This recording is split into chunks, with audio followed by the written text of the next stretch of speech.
Hi, ಎಲ್ರಿಗೂ ನಮಸ್ಕಾರ. Welcome back to my YouTube channel.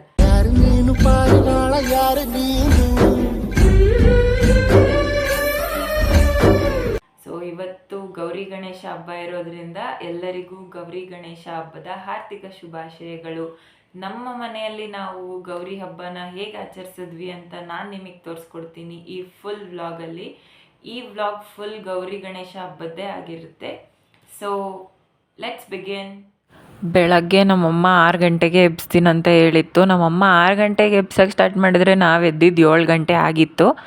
ನಾವು ಎದ್ದು ಅಡುಗೆ ಮನೆಗೆ ಹೋಗಿ ನೋಡಿದ್ರೆ ಫುಲ್ ಆಗಲೇ ಅಡುಗೆ ಎಲ್ಲ ರೆಡಿ ಆಗಿಬಿಟ್ಟಿತ್ತು. ಯಾಕಂದರೆ ನಮ್ಮಮ್ಮ ಬೆಳಗ್ಗೆ ಅಷ್ಟು ಬೇಗನೆ ಎದ್ದು ಎಲ್ಲ ಮಾಡಿಬಿಟ್ಟಿದ್ರು ಒಬ್ಬರೇ. ಹಾಗಂತ ನಾವೇನು ಹೆಲ್ಪ್ ಮಾಡಿಲ್ಲ ಅಂತೆಲ್ಲ ಅಂದ್ಕೊಳಕ್ಕೆ ಹೋಗಬೇಡಿ. ಯಾಕಂದರೆ ಅವ್ರದ್ದು ಅಡುಗೆ ಡಿಪಾರ್ಟ್ಮೆಂಟು, ನಮ್ಮದು ನನ್ನ ತಂಗಿದು ಕ್ಲೀನಿಂಗ್ ಡಿಪಾರ್ಟ್ಮೆಂಟು. ನಾನು ಕಸ ಎಲ್ಲ ಗುಡಿಸಿ ಎಲ್ಲ ಕ್ಲೀನ್ ಮಾಡಿಕೊಟ್ಟೆ. ಅವಳು ನೆಲ ಒರ್ಸೋಕ್ಕೆ ಸ್ಟಾರ್ಟ್ ಮಾಡಿದ್ಲು ಆಲ್ರೆಡಿ. ಬೈಕೊಂಡು ಬೆಳಗ್ಗೆನೇ ಕೆಲಸ ಹೇಳ್ತಾರೆ ಅಂತ. ಆಬ್ವಿಯಸ್ಲಿ ನಾನು ನಿನ್ನೆ ನಿಮಗೆ ಹೇಳ್ದಂಗೆ ನಾಗರ ಪೂಜೆ ಮಾಡ್ತೀವಿ ನಮ್ಮ ಮನೇಲಿ ಹಬ್ಬದ ದಿನ. ಸೊ ನಮ್ಮ ಅಜ್ಜಿ ಈ ಕಡೆ ಏನೇನು ಬೇಕು ಎಲ್ಲ ಪ್ರಿಪೇರ್ ಮಾಡ್ಕೋತಿತ್ತು. ಇಲ್ಲಿ ಆಚೆ ಕಡೆ ಗ್ಯಾಸ್ ಇಟ್ಟಿರೋದು ಒಬ್ಬಟ್ಟು ತಟ್ಟಕ್ಕೆ ಅಂತ. ಒಳಗಡೆ ನಮ್ಮ ಅಮ್ಮಂಗೆ ನಿಂತ್ಕೊಂಡು ತಟ್ಟಕ್ಕಾಗಲ್ಲ ಅಂತ ಆಚೆನೇ ತಟ್ತೀನಿ ಅಂತ ಕೂತ್ಕೊಂಡು ಅಲ್ಲೇ ರೆಡಿ ಮಾಡ್ಕೊಂಡಿದ್ರು. ಪ್ರೀವಿಯಸ್ ವ್ಲಾಗ್ಸ್ ಎಲ್ಲ ನೀವು ನೋಡಿದರೆ ನಿಮಗೆ ಗೊತ್ತೇ ಇರುತ್ತೆ ನನ್ನ ಸ್ಕಿನ್ ಯಾವ ಲೆವೆಲಿಗೆ ಟ್ಯಾನ್ ಆಗಿತ್ತು ಸ್ಪೋರ್ಟ್ಸಲ್ಲಿ ಆಗಲಿ ಇಲ್ಲಿ ಅಂತ ಬಿಸಿಲಲ್ಲಿ ಅಲ್ದು.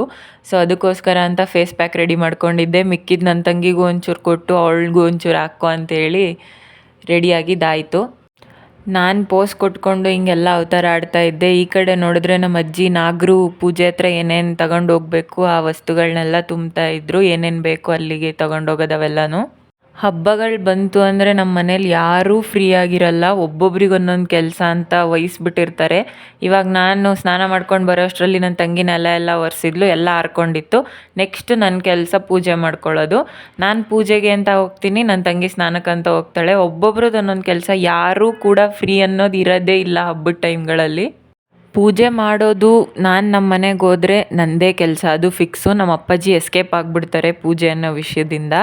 ನನ್ನ ಪ್ರಕಾರ ಪೂಜೆ ಮಾಡೋದಂತೂ ಬಿಗ್ಗೆಸ್ಟ್ ಟಾಸ್ಕ್ ಅಂತಲೇ ಹೇಳ್ಬೋದು. ಯಾಕಂದರೆ ಅಟ್ಲೀಸ್ಟ್ ಪೂಜೆ ಮಾಡೋದು ಅಷ್ಟೊಂದು ನನಗೆ ಟಾಸ್ಕ್ ಅನಿಸಲ್ಲ. ಬಟ್ ಪೂಜೆಗೆ ಏನೇನು ಬೇಕು ಅದನ್ನೆಲ್ಲ ಒಂದು ಹತ್ರ ತೊಗೊಂಡು ಇಟ್ಕೊಂಡು ಅವೆಲ್ಲ ಕ್ಲೀನ್ ಮಾಡಿಕೊಂಡು ಒರೆಸಿ ಸಾರಿಸಿ ಗುಡಿಸಿ ಯಪ್ಪ ಸಾಕಾಗಿ ಹೋಗ್ಬಿಡುತ್ತೆ. ಅದ್ರ ಜೊತೆಗೆ ಇನ್ನೊಂದು ಟಾಸ್ಕ್ ಏನಂದರೆ ಈ ವಿಡಿಯೋ ರೆಕಾರ್ಡ್ ಮಾಡ್ಕೊಳೋದು. ಒಂದು ಕ್ಲಿಪ್ ತೊಗೊಂಡ್ರೆ ಇನ್ನೊಂದು ಕ್ಲಿಪ್ ತೊಗೊಳೋದು ಎಲ್ಲಿ ಮರೆತು ಬಿಡ್ತೀನಂತ ಬೆಳಗ್ಗೆನೇ ಫೋನ್ ಫುಲ್ ಚಾರ್ಜ್ ಮಾಡಿಕೊಂಡು ನಾನು ಎಲ್ಲೆಲ್ಲಿ ಹೋಗ್ತೀನಿ ಅಲ್ಲೆಲ್ಲ ಬರೀ ಫೋನ್ ಹಿಡ್ಕೊಂಡೇ ಓಡಾಡಿದ್ದಾಗೈತೆ.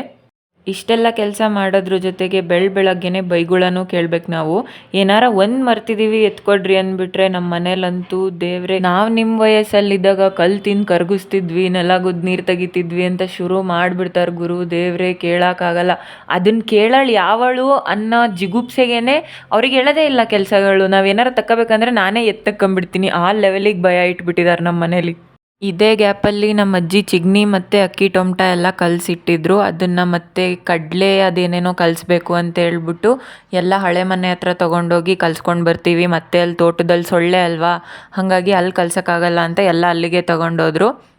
ನಾನೆಲ್ಲ ಪೂಜೆಗೆ ರೆಡಿ ಮಾಡಿದ್ದಾಯಿತು. ಅಷ್ಟರಲ್ಲಿ ಅಪ್ಪಾಜಿ ಸ್ನಾನ ಮಾಡ್ಕೊಂಡು ಬಂದಿದ್ರು ಅಂದ್ಬಿಟ್ಟು ನಾನು ಅಪ್ಪಾಜಿಗೆ ಹೇಳಿದೆ, ಅಪ್ಪಾಜಿ ನೀವೇ ದೀಪ ಹಚ್ಚಂಗಿದ್ರೆ ಹಚ್ಚಿರಿ, ಎಲ್ಲ ರೆಡಿ ಆಗೈತೆ ಅಂತ. ಸೊ ರೆಡಿ ಮಾಡಿದ್ದು ನಾನು, ಪೂಜೆ ಮಾಡಿದ್ದು ನಮ್ಮಪ್ಪ. ನಮ್ಮಮ್ಮ ಒಬ್ಬಟ್ಟು ತಟ್ತಾ ಇರೋದು ನೋಡಿ ನನಗೂ ಟೆಂಪ್ಟ್ ಆಗ್ತಾಯಿತ್ತು ತಿನ್ನಬೇಕು ಅಂತ. ಬಟ್ ತಿನ್ನಂಗಿಲ್ಲ, ಪೂಜೆ ಆಗೋವರೆಗೂ ಏನೂ ತಿನ್ನಂಗಿಲ್ಲ. ಸೊ ಎಲ್ಲರೂ ರೆಡಿಯಾಗಿ ಪೂಜೆಗೆ ಏನೇನು ಬೇಕು ಅದನ್ನೆಲ್ಲ ತೊಗೊಂಡು ನಾಗರ ಕಲ್ಲಿರೋ ಜಾಗದ ಕಡೆ ಹೊರಟಿದ್ದಾಯಿತು. ನಾಗರ ಕಲ್ಲಿರೋ ತೋಟ ತುಂಬ ಏನು ದೂರ ಇಲ್ಲ, ವಾಕಬಲ್ ಡಿಸ್ಟೆನ್ಸೇ. ಯಾಕಂದರೆ ನಮಗೆ ನಡೆದು ಪ್ರತಿ ವರ್ಷ ಅಭ್ಯಾಸ ಆಗೋಗ್ಬಿಟ್ಟಿದೆ. ಸೊ ಹಂಗಾಗಿ ನಾವು ನಡ್ಕೊಂಡು ಬಂದ್ವಿ. ನಮ್ಮಪ್ಪ ಮತ್ತು ನನ್ನ ತಮ್ಮ, ನಮ್ಮ ಅಂಕಲ್ ಮಗ, ಅವನು TVSಲ್ಲಿ ಬಂದರು. ಹಿಂದಿನ ದಿನ ಏನಾದರೂ ಮಳೆ ಬಂದಿದ್ರೆ ನಮ್ಮ ಪಜೀತಿ ಇನ್ನೂ ಕೇಳಂಗೆ ಇರ್ತಿರ್ಲಿಲ್ಲ. ಆ ಲೆವೆಲಿಗೆ ವರ್ಸ್ಟ್ ಆಗಿಬಿಡ್ತಿತ್ತು. ಮಳೆ ಬಂದಿದ್ರೆ ಕೆಮ್ಮಣ್ಣಲ್ವ ನಮ್ಮ ಕಡೆ, ಅದೆಲ್ಲ ಫುಲ್ ಕಿಚ್ಕ ಪಚ್ಕ ಅಂತ ಆಗಿ ಕುತ್ಕೊಳಕ್ಕಾಗದೆ ನಿಂತ್ಕೊಳಕ್ಕಾಗದೆ ಕಷ್ಟಪಡಬೇಕಿತ್ತು. ಸೊಳ್ಳೆಗಳು ಹಾಗೆ ಇರ್ತಿದ್ವು.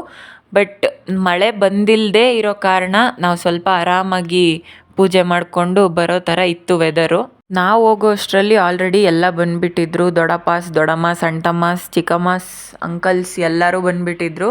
ಒಂಥರ ಮಜಾ ನಮಗೆ ಹಿಂಗೆ ಸೇರ್ಕೊಂಡು ಹಬ್ಬ ಮಾಡೋದ್ರಲ್ಲೆಲ್ಲ. ನೀವು ನೋಡ್ತಾ ಇರ್ಬೋದು ಅಲ್ಲಿ ನಮ್ಮ ದೊಡ್ಡಪ್ಪ ತಲೆ ಮೇಲೆ ನಾಗರ ಪೂಜೆಗೆ ಏನೇನು ಬೇಕು ಆ ಸಾಮಾನುಗಳೆಲ್ಲ ಹೊತ್ಕೊಂಡು ಬರ್ತಾ ಇದ್ದಾರೆ. ಎಲ್ಲರ ಮನೆಯವರು ಅಷ್ಟೇ ಅದೇ ಥರ ಬಿಳಿ ಬಟ್ಟೆಯಲ್ಲಿ ಕವರ್ ಮಾಡಿಕೊಂಡು ತಗೊಂಡು ಬರೋದು. ನಾಗರು ಅಲ್ವಾ, ಸ್ವಲ್ಪ ಮಡಿಯಿಂದ ಮಾಡಬೇಕಾಗುತ್ತೆ, ಒಂಚೂರು ಹೆಚ್ಚು ಕಮ್ಮಿ ಆಗಂಗೆ ಇಲ್ಲ. ನಾವು ಪೂಜೆ ಮಾಡೋ ನಾಗರ ಕಲ್ಲು ಏನಿದೆ ಅದು 4 ನಾಗರ ಕಲ್ಲು ಒಟ್ಟಿಗೆ ಇರೋದು. ಅದು ಎಲ್ಲಿ ಬಾವಿ ದಡದಲ್ಲಿರೋದು, ನೀವು ನೋಡ್ತಾ ಇರ್ಬೋದು ವಿಡಿಯೋದಲ್ಲಿ. ಅಲ್ಲಿ ಪಕ್ಕದಲ್ಲಿ ಕಾಣ್ತಿರೋದು ಬಾವಿ, ಈ ಕಡೆ ಸೈಡ್ ಅಲ್ಲೇ ಇನ್ನೇನು ಎಡ್ಜಲ್ಲೇ ನಾಗರ ಕಲ್ಲಿರೋದು. ನಾವು ಹೋಗೋ ಅಷ್ಟರಲ್ಲಿ ಎಲ್ಲ ನಮ್ಮ ಮಾವದಿರೆಲ್ಲ ರೆಡಿ ಮಾಡ್ಕೊತಾ ಇದ್ರು. ಅದನ್ನು ಪೂಜೆಗೆ ಏನೇನು ಬೇಕು, ಯಾವ್ಯಾವ ಥರ ಪ್ರೊಸೀಜರ್ ಫಾಲೋ ಮಾಡಬೇಕು ಅದನ್ನೆಲ್ಲ ಮಾಡಿಕೊಂಡು ರೆಡಿ ಮಾಡ್ತಾಯಿದ್ರು. ಮತ್ತು ಅಷ್ಟು ಜಾಗನ ಕಳೆ ಮಿಷಿನಲ್ಲಿ ಕಳೆ ಹೊಡೆದಿದ್ರು, ಯಾಕಂದರೆ ಅಲ್ಲಿ ಫುಲ್ ಬೆಳ್ಕೊಂಡು ಬಿಟ್ಟಿರುತ್ತೆ. ವರ್ಷಕ್ಕೆ ಒಂದು ಸಲ ನಾವು ಯಾವಾಗ ಅದನ್ನು ಪೂಜೆ ಮಾಡ್ತೀವಿ ಆವಾಗ ಮಾತ್ರ ಆ ಜಾಗನ ಕ್ಲೀನ್ ಮಾಡೋದು ನಾವು. ಯಾವಾಗಲೂ ಅದನ್ನ ಹಂಗೆ ಇಡೋಕ್ಕಾಗಲ್ಲ, ಯಾಕಂದರೆ ತೋಟ ಅಂದರೆ ನಿಮಗೆ ಗೊತ್ತಿರುತ್ತೆ ಯಾವ ಥರ ಕಳೆ ಎಲ್ಲ ಬೆಳ್ಕೊಳ್ಳುತ್ತೆ ಅಂತ. ನೋಡಿ ಇದೇ ಬಾವಿ, ಈ ಬಾವಿ ಎಡ್ಜಲ್ಲೇ ನಾಗರಕಲ್ಲಿಗೆ ಬರೀ ಹೂಗಳಲ್ಲಿ ಅಷ್ಟೇ ಅಲ್ಲ ಅಲಂಕಾರ ಮಾಡೋದು, ಅಲ್ಲಿ ಒಡವೆಗಳ ಜೊತೆಗೆ ಕೈಯಲ್ಲಿ ಒಡವೆ ಇದೆ, ಆ ಥರ ಎಲ್ಲ ನಾಗರಕಲ್ಲಿಗೂ ಒಡವೆಗಳಿದಾವೆ. ಅದನ್ನೆಲ್ಲ ದಾರ ಏನಕ್ಕೆ ಹಾಕ್ತಾರೆ ಅಂದರೆ ಲಾಸ್ಟಿಗೆ ನಾವು ಕೈಯಲ್ಲಿ ಕಂಕಣ ಕಟ್ತೀವಲ್ಲ ಅದನ್ನ ನಾಗರ ಕಲ್ ಮೇಲಿರೋ ದಾರನ ತೆಗೆದು ಅದಕ್ಕೊಂದು ಹೂವು ಸೇರಿಸ್ಬಿಟ್ಟು ನಾವು ಕೈಗೆ ಕಂಕಣ ಕಟ್ಟೋದು. ಸೊ ಹಾಗಾಗಿ ಅಲ್ಲಿಗೆ ದಾರನೂ ಹಾಕಿರ್ತಾರೆ. ಸೊ ಫೈನಲಿ ಪೂಜೆ ಮಾಡೋ ಟೈಮ್ ಬಂದಿತ್ತು, ಯಾಕಂದರೆ ನಮಗೂ ಸಖತ್ ಹೊಟ್ಟೆ ಹಶ್ವಾಗ್ತಿತ್ತು. ಆಲ್ರೆಡಿ ಟೈಮು 10:30 11 ಗಂಟೆ ಆಗಿಬಿಟ್ಟಿತ್ತು. ಬೇಗ ಬ್ರಷ್ ಮಾಡಿದ್ರೆ ಬೇಗ ಹಶ್ವಾಗುತ್ತೆ ಅಂತಾರಲ್ಲ, ಆ ಥರ ಆಗೋಗ್ಬಿಟ್ಟಿತ್ತು. ಎದ್ದ ತಕ್ಷಣ ನಾವು ಕಾಫಿ ಕುಡಿದು ಬ್ರಷ್ ಮಾಡಿದ್ದು. ನಾವು ತಿಂಡಿ ತಿಂದಿರಲಿಲ್ಲ, ಯಾಕಂದರೆ ಪ್ರಸಾದ ತಿನ್ನೋವರೆಗೂ ನಾವೇನೂ ತಿನ್ನಂಗಿಲ್ಲ ನಾಗರ ಪೂಜೆ ಮಾಡೋವರೆಗೂ. ನಾನು ಸ್ಟಾರ್ಟಿಂಗಲ್ಲೇ ಹೇಳ್ದಾಗೆ ನಾನು ಪೂಜೆ ಮಾಡೋವಾಗ ಹೇಳಿದೆ ಏನೇನು ಕಟ್ ಮಾಡ್ಕೋಬೇಕು, ಅಲ್ಲಿಗೆ ಏನೇನು ಫ್ರೂಟ್ಸ್ ಎಲ್ಲ ಬೇಕು. ಇನ್ನೊಂದೇನೆಲ್ಲ ಪೂಜೆ ಮಾಡಬೇಕು, ಈ ಕಲ್ಲಿಗೆ ಮಾತ್ರ ಇಷ್ಟು ಇಡಬೇಕು,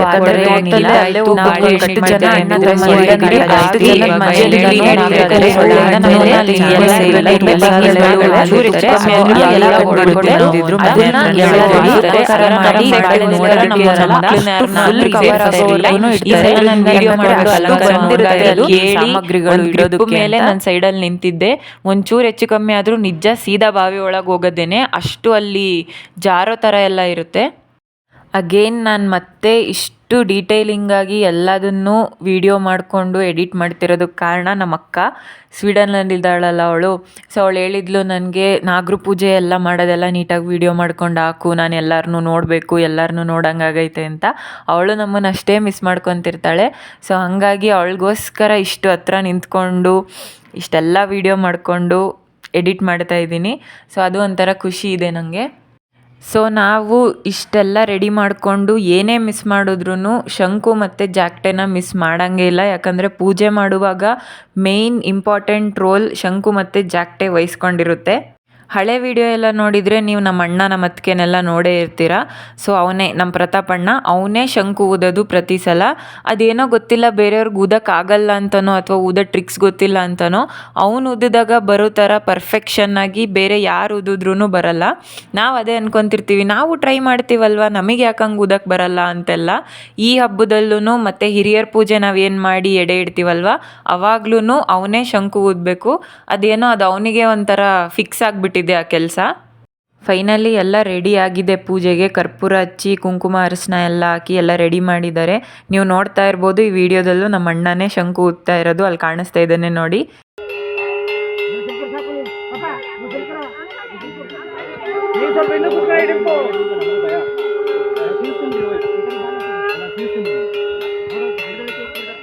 ಅಲ್ಲ ಭಯ ಅಷ್ಟೇ, ಪೂಜೆ ಮಾಡೋಣ.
ಪೂಜೆ ಎಲ್ಲ ಮುಗಿಸ್ಕೊಂಡು ಈಗ ಪ್ರಸಾದ ತಿನ್ನೋ ಟೈಮ್, ಅದರಲ್ಲಿ ನಮ್ಮದು ಮಸ್ತಿ ಟೈಮ್ ಕೂಡ ಸ್ಟಾರ್ಟ್ ಆಯಿತು ಈ ಕಡೆ ಸೈಡಲ್ಲಿ. ನಾವು ನಮ್ಮ ಅಕ್ಕನ ಮಕ್ಕಳು ಅಣ್ಣನ ಮಕ್ಕಳು ಅಂತ ಸೇರಿಕೊಂಡು ಇಷ್ಟೆಲ್ಲ ಜನ ಇದ್ದೀವಿ. ಮಸ್ತಿ ಕಡಿಮೆ ಆಗುತ್ತಾ? ಚಾನ್ಸೇ ಇಲ್ಲ. ನಮ್ಮ ಅಣ್ಣನ ಮಗನಿಗೆ ಶಂಕು ಊದೋಕ್ಕೆ ಅಂತ ಹೇಳ್ಕೊಡ್ತಾವನೆ. ನೆಕ್ಸ್ಟ್ ನೀನೇ ಊದಬೇಕು ನಾನಾದ್ಮೇಲೆ ಅಂತ ನಮ್ಮ ಅಣ್ಣ ಟ್ರೈನಿಂಗ್ ಬೇರೆ ಕೊಡ್ತಾವನೆ ಇವಾಗ.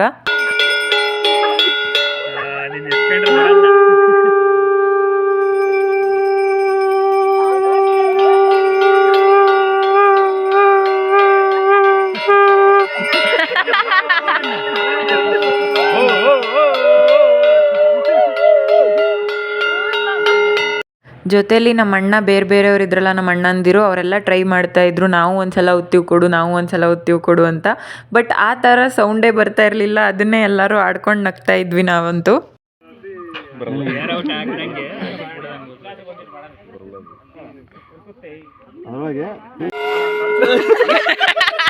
ಇನ್ನೊಂದ್ಸಲ ಹೌದು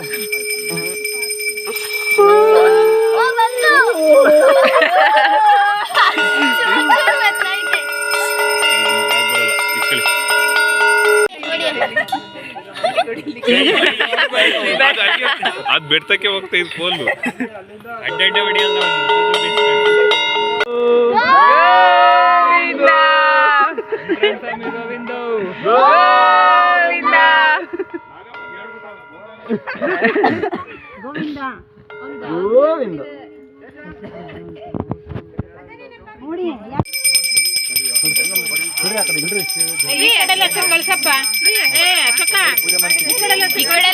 ಡೈಮಿ ಹಂಗ ಹೋಗ್ಬಿಡಪ್ಪ, ಬೀಳ್ತೀಯ. ಬಾರಪ್ಪ ಈ ಕಡೆ ಬಾ, ಜಾಸ್ತಿ ಆಗೈತೆ ಆಮೇಲೆ.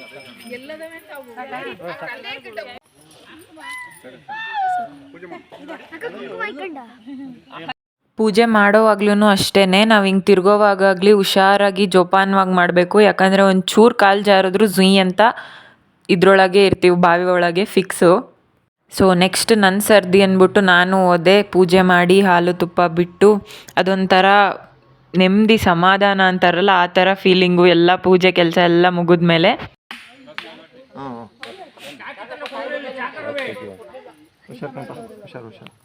ಬಂದ್ಬಿಡಿ ಒಂಚೂರು ಕುಂಕುಮ ತಾಂಡಿಕ್ಕ. ಬಂದ್ಲು ಅಮ್ಮ ಬಂದ್ಲು.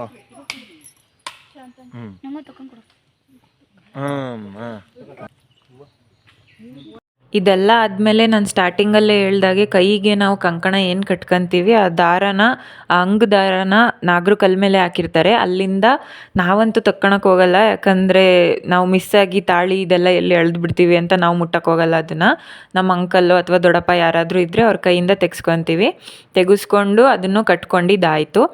ಆಮೇಲೆ ನಮ್ಮ ದೊಡ್ಡಪ್ಪ ಪೂಜೆ ಮಾಡ್ತಿದ್ದನ್ನ ನಮ್ಮ ಅಣ್ಣ ಅಲ್ಲೋಡು ವೀಡಿಯೋ ಮಾಡು ಅಂತ ಹೇಳ್ಬಿಟ್ಟು ಮಾಡಿಸ್ದ. ಅವರು ನಮ್ಮ ದೊಡ್ಡಪ್ಪ ಬ್ಲೂ ಶರ್ಟ್ ಹಾಕಿದಾರಲ್ಲ ಅವರು. ಈ ಕಡೆ ಬಂದು ನೋಡಿದ್ರೆ ಆಲ್ರೆಡಿ ಪ್ರಸಾದ ಡಿಸ್ಟ್ರಿಬ್ಯೂಷನ್ ನಡೀತಾ ಇತ್ತು. ನಮ್ಮ ಕಮಲು ಅಲ್ಲೇ ಕುತ್ಕೊಂಡು ಬಾರಿಸ್ತಾ ಇತ್ತು.